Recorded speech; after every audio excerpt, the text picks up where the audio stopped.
खबर आई थी शामी साहब सर कि हसन नवाज साहब दिवालिया हो गए हैं और उसके बाद फिर उनके जो तर्जुमान है शरीफ ख़ानदान के, वो कहते हैं कि जी शरीफ ख़ानदान को दिवालिया करने का अमल भुट्टो दौर से शुरू हुआ। ये जो बयान है वो वाक़याती तौर पर तो दुरुस्त है, अच्छा, लेकिन मुझे कोई बेमौका नज़र आया।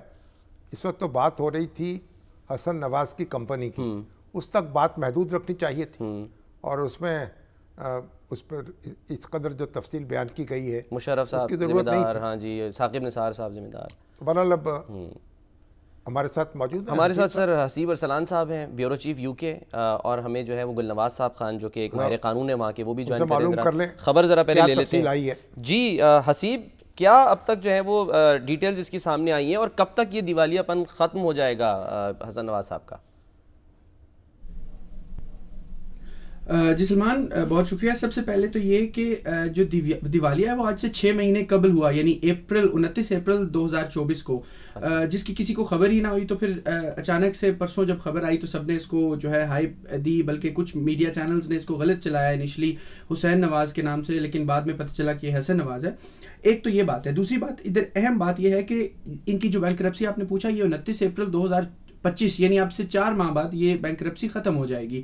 तो जब जो जितने माहिर कानून हैं और जो अकाउंटेंट टैक्स एक्सपर्ट्स हैं यहाँ पर बरतानिया में, हमने उनसे बात की तो उनका ये कहना था कि ये जो टैक्स का मामला है ये किसी कंपनी का टैक्स नहीं है, ये हसन नवाज का ज़ाती टैक्स का मसला है। क्योंकि उनकी जितनी कंपनी 7 कंपनीज उनके नाम पे बरतानिया में रजिस्टर्स हैं, वो सारी कंपनीज एक्टिव हैं, उनमें से कोई भी कंपनी जो है उसको बैंकरप्ट नहीं डिक्लेयर किया गया। तो ये उनका ज़ाती टैक्स का मामला है। ये तो पहला पॉइंट है।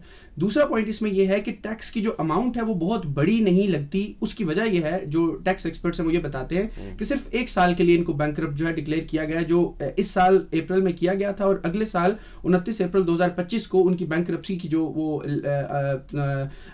टर्म है वो ख़त्म हो जाएगी। उसके बाद वो बैक इन बिजनेस होंगे, बैक टू ट्रेड होंगे, और वो कोई भी कंपनी के डायरेक्टर बन सकते हैं। लेकिन 29 अप्रैल 2025 तक वो किसी कंपनी के डायरेक्टर नहीं बन सकते और एक्टिवली उस तरह ट्रेड जो है वो नहीं कर सकते।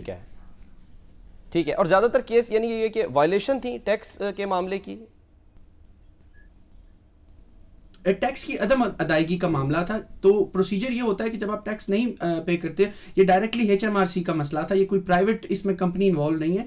HMRC जो है वो उनको लंदन हाई कोर्ट लेके गई। जब आप टैक्स नहीं पे करते तो HMRC आपको लेटर लिखता है, फिर लेटर लिखता है, फिर वार्निंग देता है, फिर फाइन लगा के भेजता है। अगर आप उसके बावजूद उनको जवाब ना दें या वो टैक्स ना जमा करवाएं तो फिर आपको कोर्ट ले जाया जाता है, जहाँ पे कोर्ट जो है वो फैसला करती है कि आपसे कोई पैसे लेने हैं, आपको जुर्माना करना है, आपकी किसी प्रॉपर्टी के ऊपर जो है वो कोई रिस्ट्रिक्शन लगानी है, फ्रीज करना है, या तो जब ऐसे कोई एसेट सॉलिड उन्हें नजर नहीं आते तो फिर जो है उस तरह के केसेस में जो है बैंकरप्सी उनके नाम पे कोई यानी कि प्रॉपर्टी नहीं है, डिपेंडिंग ऑन अमाउंट। वो तो देखे ना, जब आप किसी कंपनी के वाजबात ज्यादा हो जाएं और वाजबुल यानी जो उसके अपने वसाइल कम हो, एसेट्स कम हो, तो फिर वो दिवालियापन हो जाता है, क्योंकि आप अदा नहीं कर पाते रकम।